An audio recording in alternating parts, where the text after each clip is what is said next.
Contrast Uncut, yeah, you know that's us. Where we only speak the real and the real rock with us. Where we motivate the people and politic on success. Oh no, we ain't DJ Khaled, but they swearing we the best. Contrast Uncut, contrast Uncut, contrast Uncut, contrast Uncut.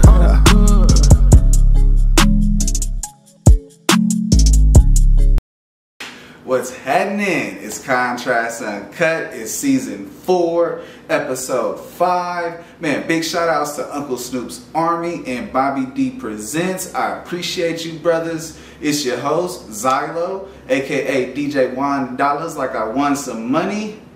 Today, ladies and gentlemen, we got an incredibly dope special guest. He's a world-renowned dancer, international singer, songwriter, recording artist out of Tel Aviv, Israel.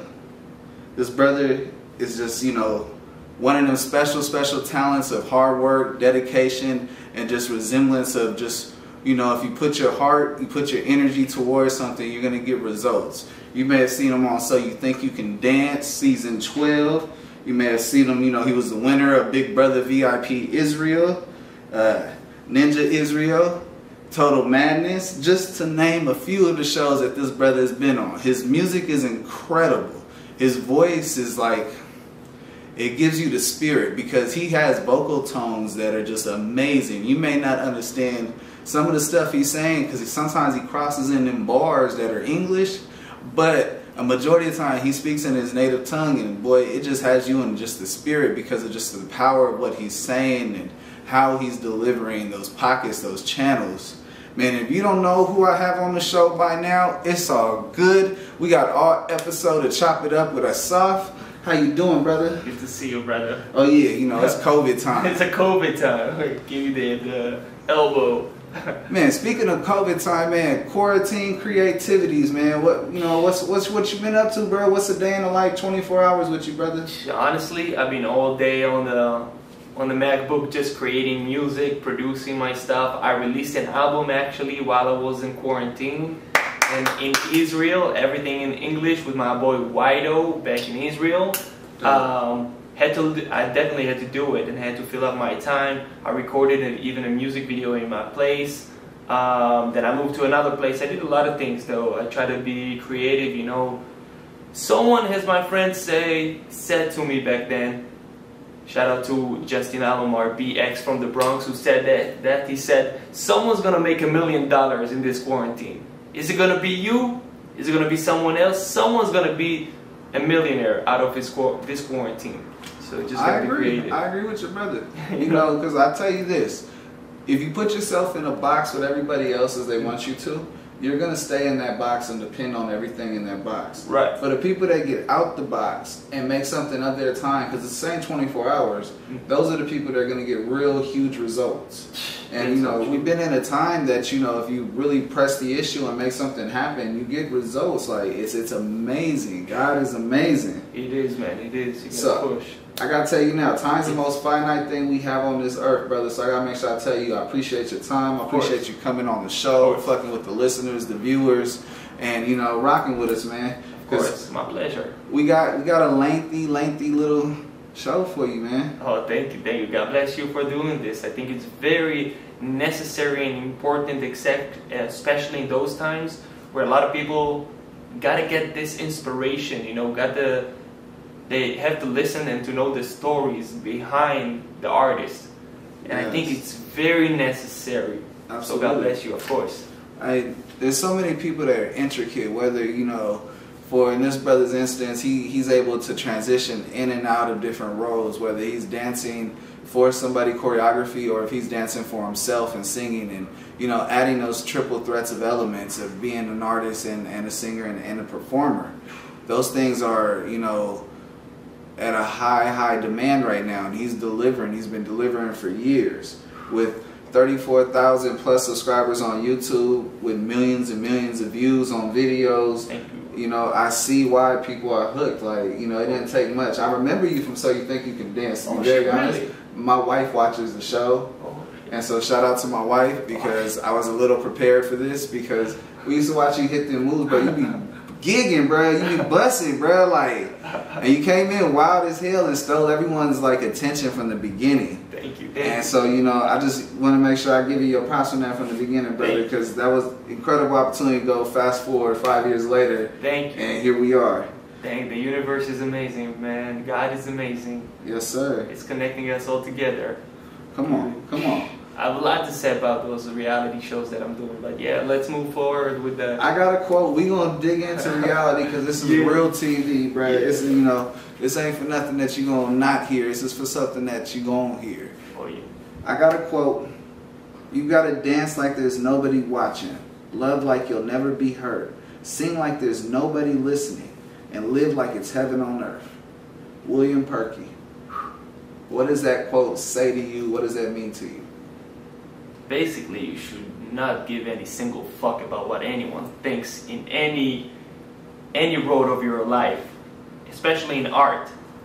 Oh shit, man. You gotta do your thing, you gotta be different, you gotta think outside the box, you gotta be... I just, honestly, in the last couple of years, I think it was all over my life, all of my life, I was trying just to make something in order to alienate myself, I think is the right way to say it. Alienate myself from everybody else. That's what I'm trying to do, to bring something new to earth. In music, in breakdancing, in art in general, you know what I'm saying? And dude, yeah man, you can't, it's really hard to, you know, to live life based on what other people think. It's really easy to live life based on what other people think. Sorry. Yeah. No, I hear you. So, you know, what's amazing is that as for people that don't create, that are not artists, there's nothing wrong with that. But as a creator, you have this expectation in your mind how things are going to be received. Because you want to make money, you want views. You want to be received. You know, you want to put something out into this universe that's received in the same way that you envisioned it and how people should enjoy it. Right. And, you know, sometimes that doesn't always happen the right way. Sometimes it happens the perfect way. You know, it happens right on time. Right. And it leads me to my question to you is, do you feel the game chose you, or did you choose the game when it comes to music and entertainment? I think I'm a people's person and I love to create. I would do it with people or without people. You know what I'm saying? With the game or without the game, I would do that shit all day, you know. So regardless to the industry, regardless to if people would love my music or wouldn't like my music, I do it for the people. But at the same time, you want to express yourself, you want to create, you want to do something in order to make someone else feel that shit, you know. Right. But you gotta be you gotta do it first from your heart. So So I think it's a little bit of both for you, because, you know, we definitely want to see more from you, but at the same time, you're thinking to continue to think of things to keep on delivering to us. Right, that's true though. Look, for years, not a lot of people fuck with my music though. I don't say it was less me, it wasn't 100% me. I was growing all the time, you know, I've been experiencing, I made a lot of mistakes, I had to learn how to bring myself more in music and stuff, definitely in every aspect of art. But dude, a lot of people, last year it was the first time that the song of mine got past the like 3 million views. The one before got like way less, but one song, boom, 3.5 million views. Fucking organically, everything. I swear, everything is fucking organically. That's the best part. That's the best part. And I mean, the images, the videos, the visuals, they're all on, you know, 10 out of 10 level that you deliver. I mean, you're doing a video where not only are you starting off as a fashion designer and going and putting through all these different paints on this, I mean, it's a canvas, but no, it looks like it's a denim jacket. It is a denim jacket. And, you know, he's putting all this flavor on there, and you can just see that, you know, he's a mad scientist, a mad creative that's just trying to deliver on something that's a masterpiece. And, you know, that's what music is. You're taking a blank canvas, and for you to produce and create on top of it and put the lyrics to match it, you're painting and painting, and you're leaving enough room for yourself to come in there and make it even more beautiful. And then from there, you get that visual that we see, and that visual is a massive. I mean, come on, brother, you dancing and you're being a b-boy, you're being in your element while you're still delivering on how you know you're gonna pull out. Like, you had everything figured out as you did it. Shit, yeah. I was definitely the way I envisioned it. That was definitely the way I envisioned myself doing this shit, you know? Like, I was visualizing this shit before it happened. Definitely.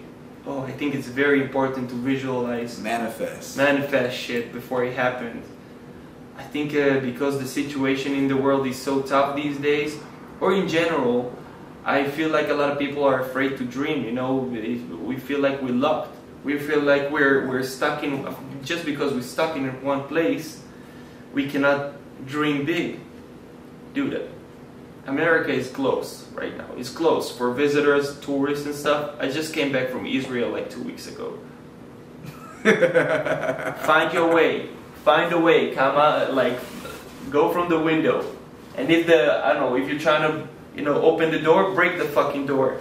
Right. Break the cylinders. I don't know, the keep pressure on the situation. Yeah, you gotta make it happen. Some people will win, some people will lose, but someone will win. Make sure it's gonna be you.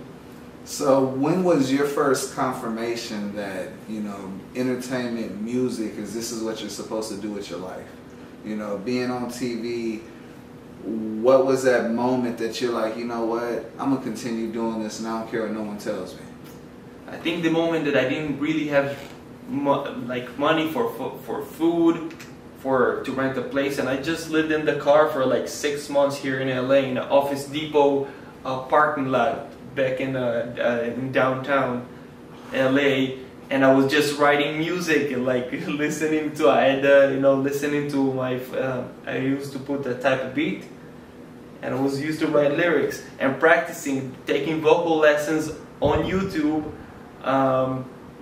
And I was just practicing at the car, man. And then I realized that, fuck it, I just love doing this shit. And I was visualizing myself in front of a crowd. I visualized the people like cheering me. I visualized people like telling me that I inspired them and I changed their lives. I was thinking about this, coming with a new haircut from my heritages, my culture, just being different, doing my shit, and people will accept it. Eventually, it's gonna take years, but eventually people would fuck with it. It's gonna influence them on their lives.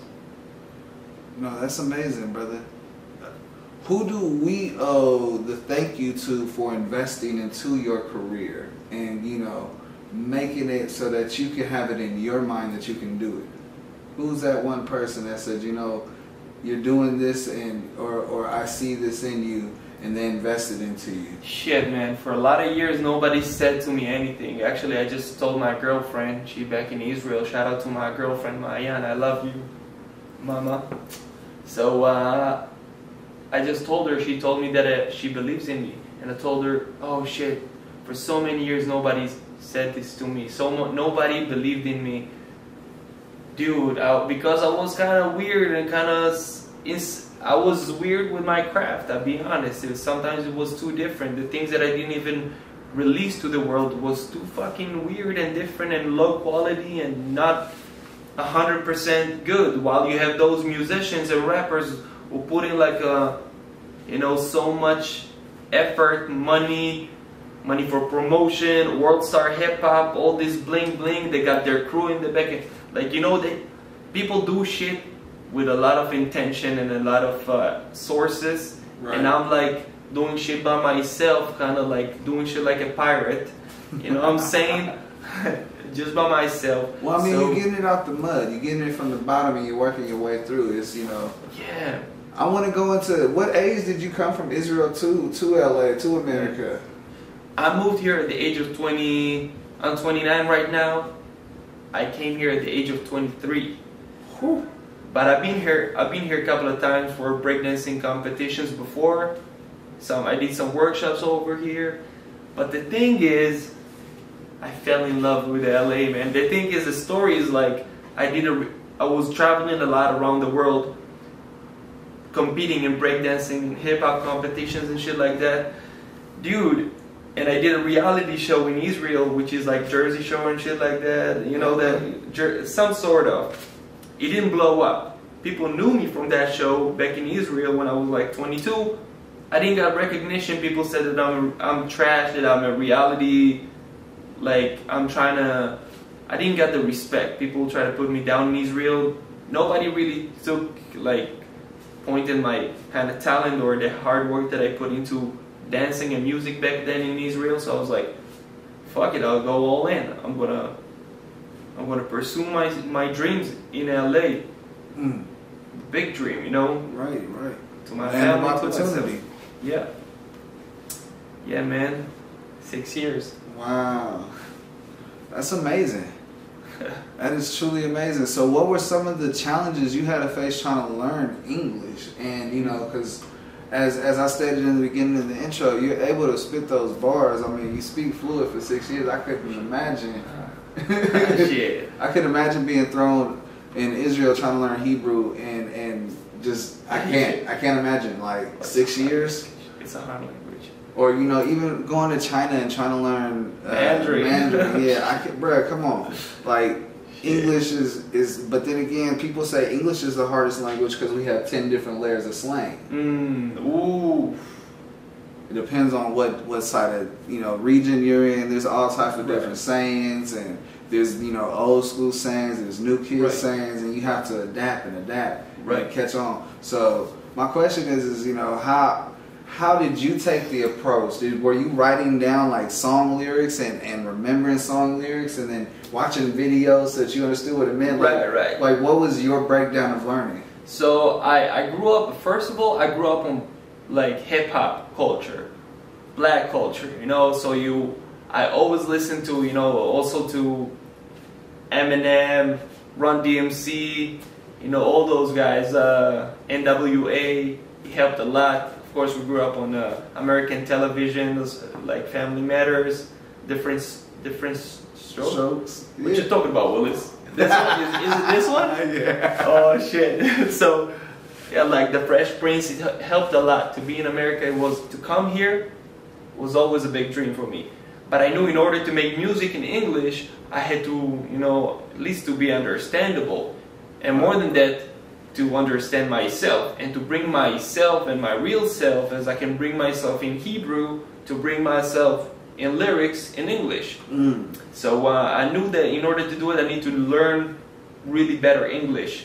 So I went and I applied for reality shows in order to know better English and in order to survive, to meet people, you know. And I applied in order to be like a TV host in AfterBuzz TV out there in North Hollywood. They accepted me regardless to my thick accent, and that's how I practiced my English. Basically, I was just putting myself out there. Yeah, man. So what are some of the highs and lows that you could say that you've seen from, you know, your I'd say a healthy 10, 12 years in the game? True. I mean, what can I say? You gotta hustle. Some people make it in 1 year, some people make it in 12 years. My friend asked me on the first year, look, to Eminem, it took like 7 years till he blew up. Right. Are you willing to take that road? I said, if it's gonna take my whole life, I'm never gonna give up. I'm gonna make it, you know. My mom, she you know, she hadn't seen me for like such a long time when I moved here. They depend on me, they trust me. They know I can do it for them. I can do this in order to bring my family and friends a better life. Yes. So it might take me 7 years, it might take me 10 years, 12 years, I'm gonna make it. I'm gonna blow up eventually. I'm gonna bring my truth into this industry. I can make a change, you know. I can bring something new to the table regardless to the time that it's gonna take. That's why I'm being able to put myself out there without any regret when it comes to even reality shows that it's outside my comfort zone, outside the music and art, like the challenge on MTV, Are You the One, Second Chances. even I was on Awards Cooks in America, bro. I did a season and I did another special episode for like Thanksgiving or something. I did so many reality shows, man, in order to just to put myself out there. So from reality TV to your real life, you know, how much of it did you feel like the camera was always on you versus, you know, the camera being on you?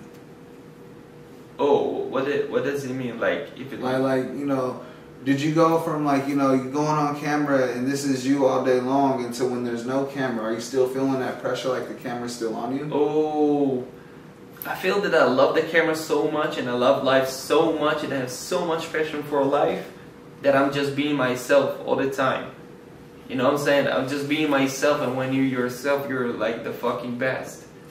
People trying to be, you know, that's my problem with the kind of like hip hop scene of these days, is that new artists, and the artists that even successful these days, I'm not gonna mention any names, no hating or anything, but they got inspired by other rappers, and by back in the days, rappers being inspired by other things than even not in music.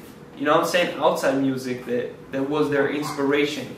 Right. And I think that's why you can see a lot of copycats, that each and every person and rapper, musician sounds the same. And it's hard for me. I hear a lot of shit like that. A lot of music that sounds the same. I do want you to remember something about the American way is you take how it's being done, put your spin to it, and now it's your way. And you know, flip it, yeah. You know, you put something else on it that makes it different, makes it stand out, and then you have growth in there. And right now we're in a very melodic time. Everything's melodies, whether it's caught in auto-tune, whether it's caught in a voice box, or if it has, you know, some type of crazy reverb that gives that effect. Right. You know, all these things are being done so people are more melodic. And you know, it harmonizes. Not everyone has that single-handed gift to be able to hit those notes that you can. Oh shit, yeah. You know, I'm just like, you know, because I think about it. I was a big head that did not like auto-tune. I did not like it. But there was some T-Pain songs, there was some stuff like, I learned that Cher was the first one to ever use auto-tune. Really? Cher. Oh shit. Like, I'm thinking it was Keith Sweat or something crazy like that. Yeah. No, it was Cher.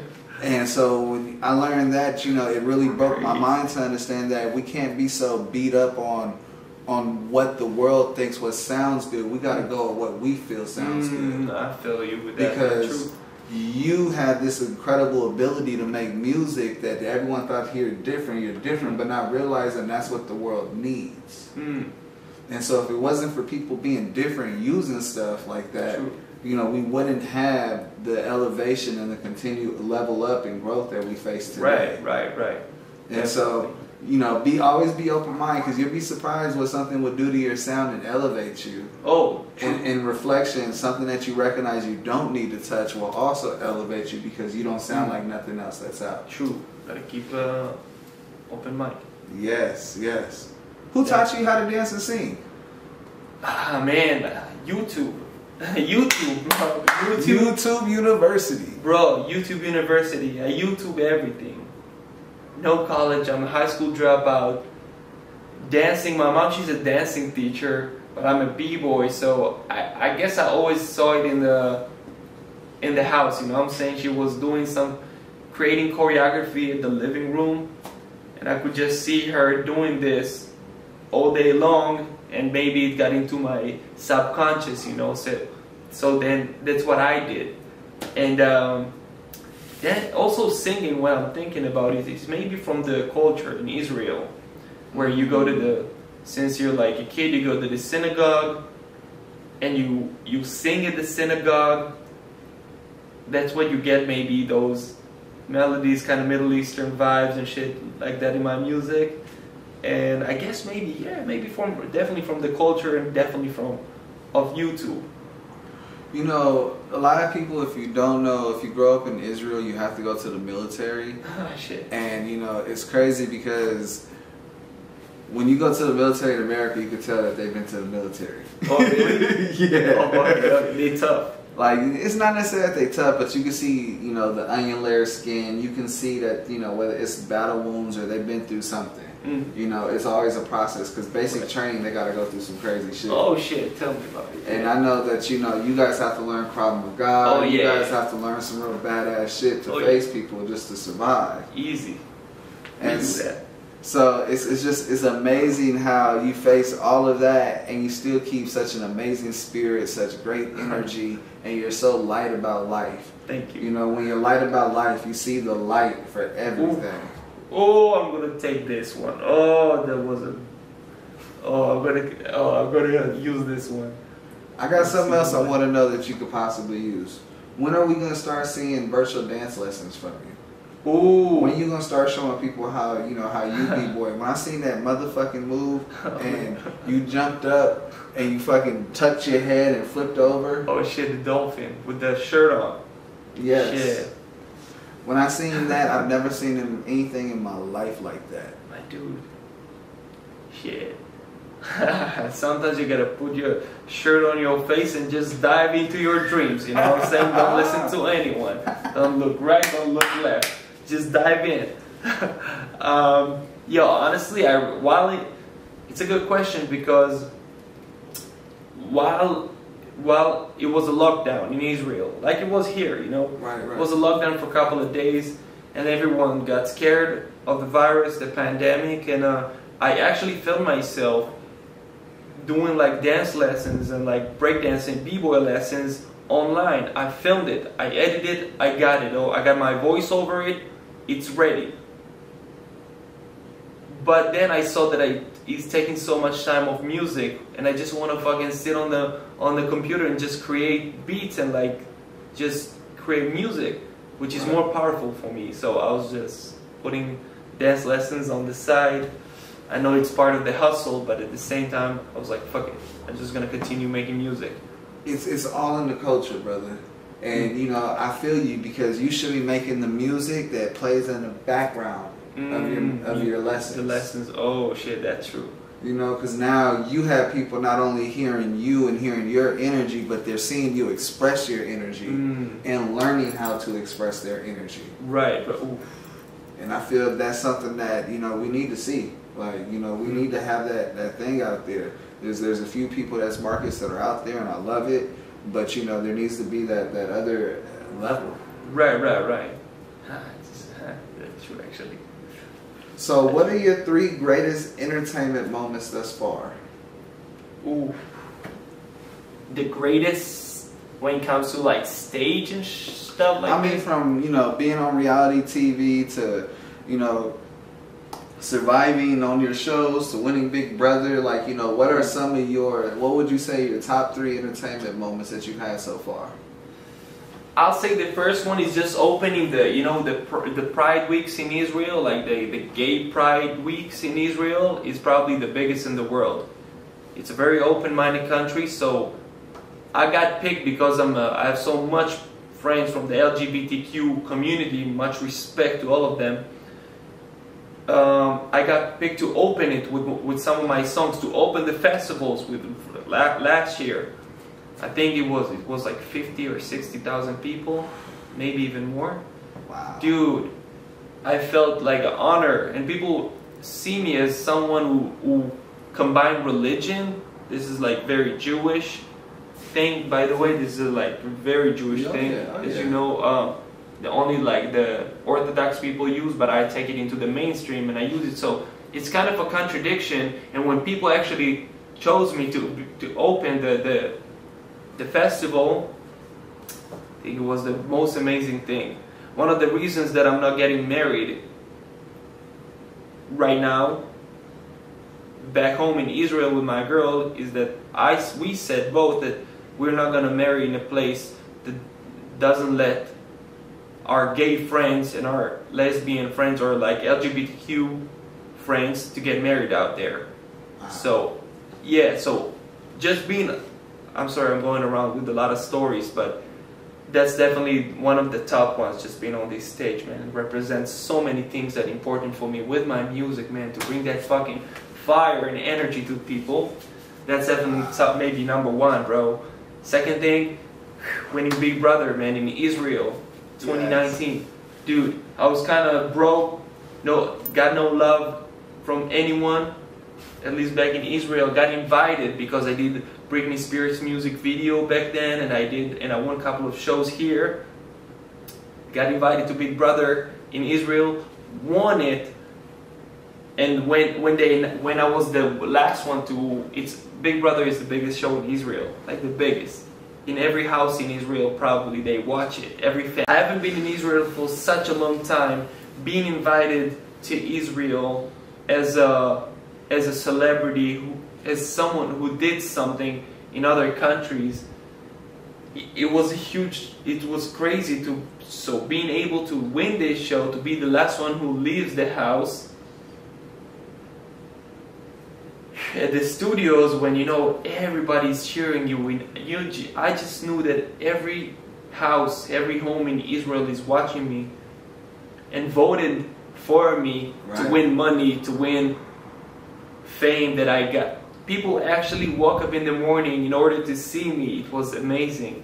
So to be in the last one and see my family, my mom, my dad, my whole family, my grandma, my sisters, together down there cheering me and crying by knowing that I'm going to change their lives more, and life is not going to be the same again just because I took that chance, that I was brave enough. And to see them, bro, they were wearing my clothes. Bro, they were wearing my jackets and shit, bro, I saw them. Dude, that was the most fucking, just to see incredible. Them out there. I got that shit on tape. Whew. This is very powerful. The other thing that I just gotta give it a shout out might be Britney Spears music video, and which changed my life completely, gave me a lot of publicity. Wow. Yeah, people took it really seriously that I took part of her music video, or definitely just performing. You know what? I'll just say that every performance in LA and those open mics that I used to do every single day just made me a better person, and just made me realize, it made me more humble, even though I performed sometimes to one person or to anyone. It just made me more humble, and I just gave me to understand that how much I love music and to perform. Yeah, no, absolutely. The whole point of my show, and the common denominator of my show, is that there's people that are afraid of success. They come from neighborhoods, they come from environments that people are not as successful. They're not seeing their friends go on TV. They're not seeing their friends live their dreams. Right. And they think that what they feel and what they can do can't be done. And I've been that person where I felt like I couldn't do something, and I tried so hard and it kept on being a no, but something kept on making me try. Keep on trying. Do something different, that's something that's from it. Right. And opportunities will come, and eventually my opportunity came, and I kept that energy, and I'm like, how do I present something to people that that they can have a blueprint that doesn't necessarily meet their lives, but there's certain parts in this blueprint they could take from your life, from other people that's been on the show, to pretty much help them get over a speed bump, a pothole in their ride to success, to living their dream. And so I want to make sure I tell you, I appreciate your testimonies. I appreciate you going in and digging into, I wouldn't even call it a scar. I would call it extra layer of clothes that I'll put this on when I want to feel good. It's always there. Right. I got a nice cashmere jacket I got as a gift, and whenever I want to feel good, I put that thing on. Right. I'll say just our scars are beautiful. You know what I'm saying? Our scars are it's like a beautiful tattoo. It's like an honor, God gave us an honor mark that we can remember the hard times, that we can appreciate the good times. Yes. Yes. Yes. Yeah. So I'm gonna put a pause on entertainment, and I'm gonna dig into a couple of my segments. Those guys have segments, so I gotta have segments, and my first segment is my awareness segment, and I ask every guest of mine, about police interaction. I ask them when was the last time they were pulled over, and what's some advice they can give during the situation of being pulled over and interacting with the police. With the police. Can I say? I don't know. When was the last time you were pulled over? I was running away from the police like a couple of weeks ago. Yeah, not with my car. I was on my scooter in Israel, and I could tell that they're like just stopping people on the side of the road for no reason, no really reason. They just want to give them tickets or to find them, like to look for something, and just they're like skirt skirt. They're like, yo, bye. Like I ain't gonna be a victim for this. That's real. I mean, there are good cops. Let's say that there are people that really believe that what they do is important for the country. It's important for the environment, to the people, and they're serving like the people, right? Right. But a lot of people but most of the cops, I feel like they're using their power in order to just using their power. When you get power, you use it to you utilize it to just for yourself. No, I agree. You know, there was a point in time where it's like, you know, police protected and they served, and yes, there are good cops, and then you have these cops that, you know, do as they feel. They use that badge to kill and hurt people. Right. And because if one bad apple is known in the bunch, then they're all bad apples, so they protect that bad apple. Right. Right. And, you know, we live in a world where that shit has to stop. And, Oh, you know, shit, yeah. Police brutality and stuff like. I just don't. There is something in America that just made me realize that there is still racism in America, and I can't really. I don't understand how it's even possible. Like, how? Why? It comes from the household. It's from the parents. You know, and it's like education, huh?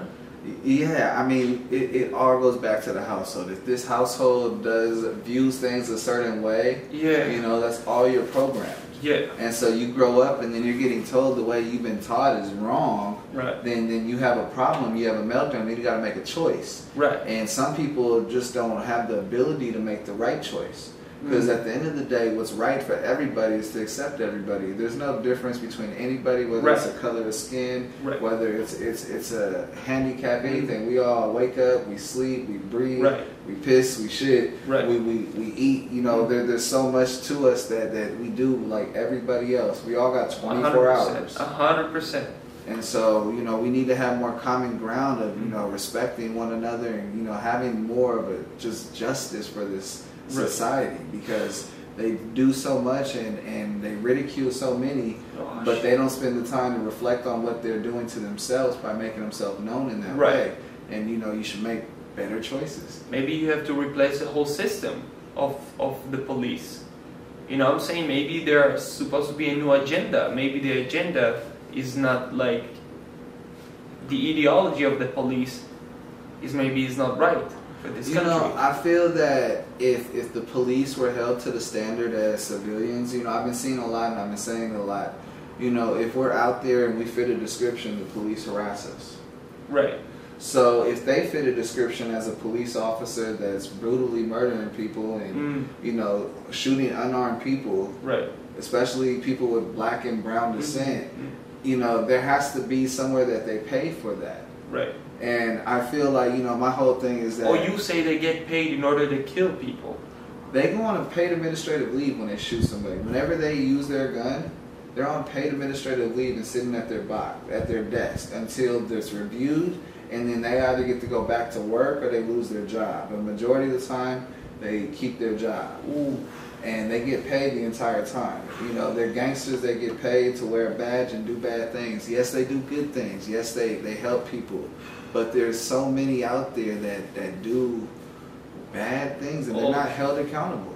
And, you know, my whole viewpoint of it is that if we have someone like the ACLU, take them to trial and prosecute them for what they did. And, you know, they actually get to the root of the problem, I feel we would have less police shootings because they're held accountable. Right now, they're not. They're not. Like, reality, they're not. They're not. We're still, you know, what is it, 5 months, 6 months in, Breonna Taylor still has not got justice. We just seen a video about Rochester, New York, and it's a guy that's mentally ill. He's naked, and, you know, they called the police saying that he's not right, he's mentally ill. And they kill him, they suffocate him. They put a bag over his head and kill him in the cold, freezing snow. It's Is it on tape? It's on tape. It's Rochester, New York, and you know, it's sad. I got people from Rochester, and you know, like it's gutter, but you know, why the police got to be more gutter? Why aren't there a line in the middle? What's the solution? Do you think? Like we should we like maybe we should come together as a human race and stand up for our, you know, skin, like there's someone with a different skin color than us, and to be there for them together as our human race. Is not like as white or black or brown or you know, like, you know what I'm saying? We have to come together. Yeah, no, we need to have unity, absolutely, but we also need in unity there also needs to be a community that holds people accountable. And you know, when we get to that point, you know, we'll start to see a little bit better of a survival of life. Right. And you know, it's a crucial time right now. We got COVID, we got just so much. Right. And so, dude, it's crazy. It's deep. But you know, perspective is everything. Awareness is everything. Knowing what to do in a situation. You know, you knew that if you went any further, that they was going to harass you and do something to you. Right. So you got up out of there. Not everybody gets to see it. Like, I'll be honest. When I'll see, like, you always think twice, especially when you look a little different and you're a little darker. You think twice, like when the police pull you over, right? Like at least I know that I will.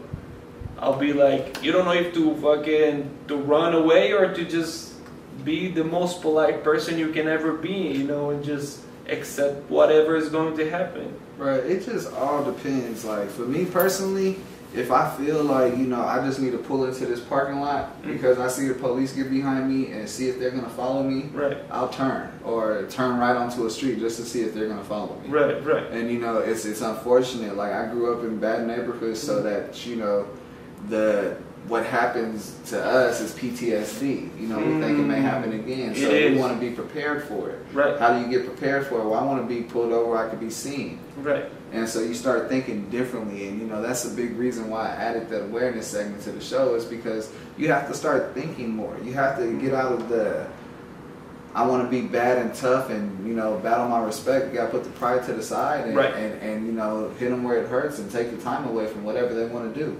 Right. I do agree with that. So I'm gonna I love this whole conversation. I feel like we can talk about this for hours. Oh shit.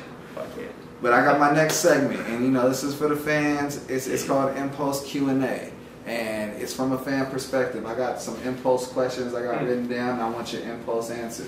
You don't like the question, it's all good, just say pass. Impulse. Like right away. Just answer. What you feel. Sure, I'll try. Question number 1, are you ready? Yeah. Always ready. Let's get it. Yalla. Question number 1. If you had to give up one of your favorite foods and quit them, which one and why? Fruits? Food. One of my favorite food. That you're willing to quit. Shit, I love food so much, but it will be maybe like shawarma or like some sort of a burrito. I love the vegan one. It's not healthy and I'm eating it too much. And I know it's kind of processed. The vegan meat inside is kind of processed, so I'll have to give it up. And I'll try to keep it. So you're vegan, yeah? Yeah. How do you give up on lamb? Especially on in lamb. that meal. Yeah, that meal, lamb. the lamb was... On lamb. I don't know, I just feel better when I'm like vegan. I think we're coming, God has made us out of soil, right? From the soil. We need to get the nutrition and the food, the nutrition and the vitamins that come from the soil, you know, from trees and from, that's what we need to eat. Like that's what I believe at least. We're vegan creators, creatures. There you go. Yeah, man. Question number 2. What is one thing you recommend everyone tries at least once? One time, definitely in their lives, skydiving, scuba diving, and definitely the Wim Hof method, which is the ice. It's like a breathing technique. It's like a deep breathing technique that combines. Right after that, you should combine ice bath. Ooh, the breathing. So, I haven't been experiencing any drugs. If I would tell you. I don't mind. But as far as I know, and people told me that experience some psychedelic drugs, the breathing technique is equivalent to a psychedelic trip.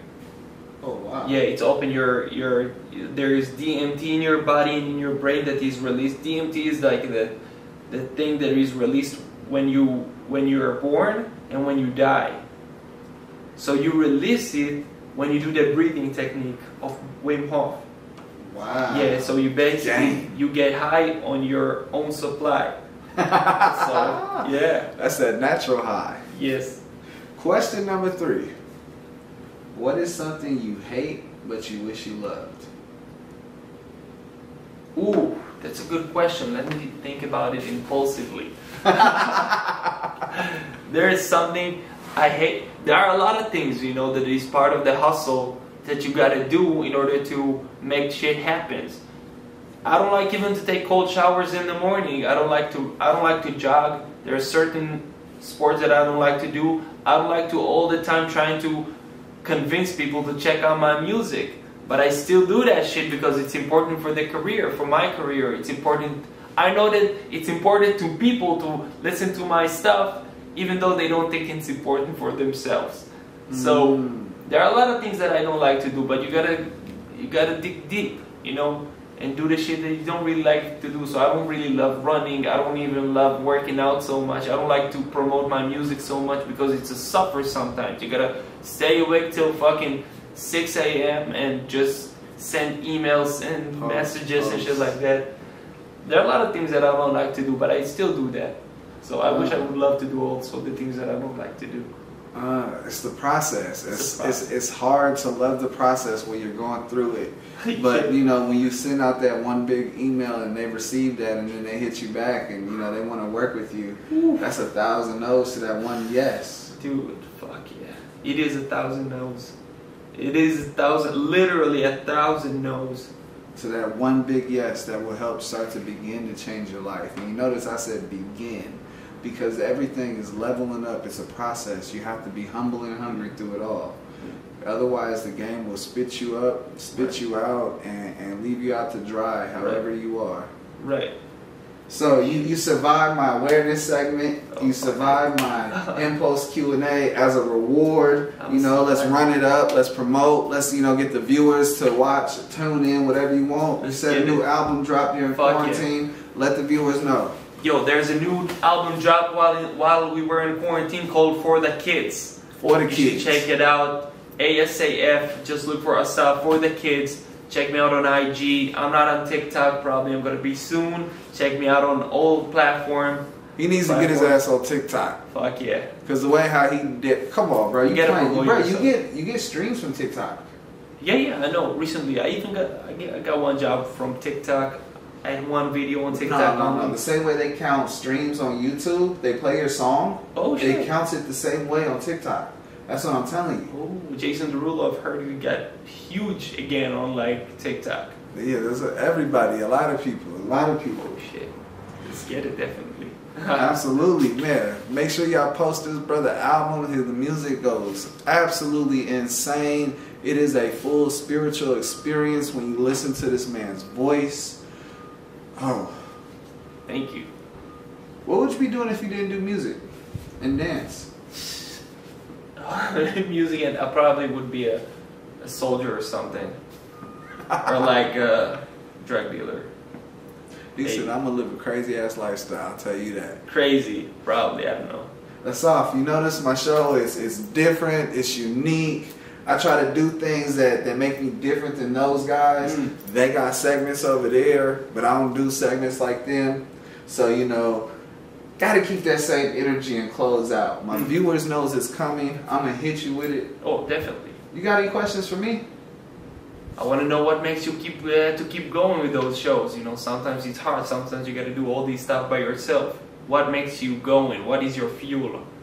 Bro, I love everyone's story, number one. I'm very passionate and I'm genuinely, like, I care about how people go through these obstacles that we call life. And adversity weighs on people, and how do they face that? What weighs on them? Sometimes it could be on their shoulders. Sometimes it could be a chip on their, on their shoulder now because they took that weight and moved it the right way. And so I take a chip on my shoulder. I got told no. They told me, no, you can't join my show. No, you can't work at this station. No, you can't do that. And so you know what? I'm going to take this ambition of everyone telling me no and do it. Make the excuse the reason why I did it. And that's why I keep on going, brother. And then, I got amazing people like Asaf coming on the show. It's Contrast Uncut. It's season 4, episode 5. Man, big shout outs to Uncle Snoop's Army and Bobby D Presents. I appreciate you, brothers. I wouldn't be able to do incredibly dope shit like interview Asaf and talk about his history and, jumping it up, running it up, dancing, being in America for 6 years and making his name greater and bigger every moment he has a chance to be here, and showing somebody that, you can live a dream and it doesn't take much other than to just pursue it. Thank you, Asaf, for coming on. My pleasure. God bless you all. Contrast Uncut. Yeah. Okay.